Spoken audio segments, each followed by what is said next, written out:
मूर्ख मित्र बहुत समय पहले की बात है। एक राज्य में एक राजा का राज्य था।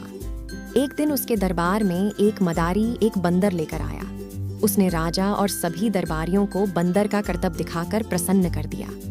बंदर मदारी का हर हुक्म मनाता था। जैसा मदारी बोलता बंदर वैसा ही करता था।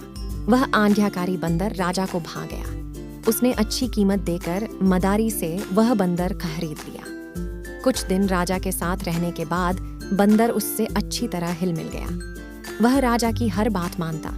वह राजा के कक्ष में ही रहता और उसकी सेवा करता था। राजा भी बंदर की स्वामी भक्ति देख बड्ढा खुश था। वह अपनी सैनिकों और संतरियों से भी अधिक बंदर पर विश्वास करने लगा और उसे महत्व देने लगा। सैनिकों को यह बात बुरी लगती थी, किंतु वे राजा के समक्ष कुछ कह नहीं पाते थे। एक दोपहर की बात है। राजा अपने शयन कक्ष में आराम कर रहा था। बंदर पास ही खड़ढा पंखा झल रहा था।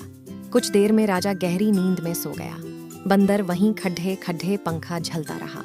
तभी कहीं से एक मक्खी आई और राजा की छाती पर बैठ गई। बंदर की दृष्टि जब मक्खी पर पड़ी तो उसने पंखा हिलाकर उसे हटाने का प्रयास किया। मक्खी उड़ गई, किंतु कुछ देर पश्चात पुनः वापस आकर राजा की छाती पर बैठ गई। पुनः मक्खी को आया देख बंदर अत्यंत क्रोधित हो गया।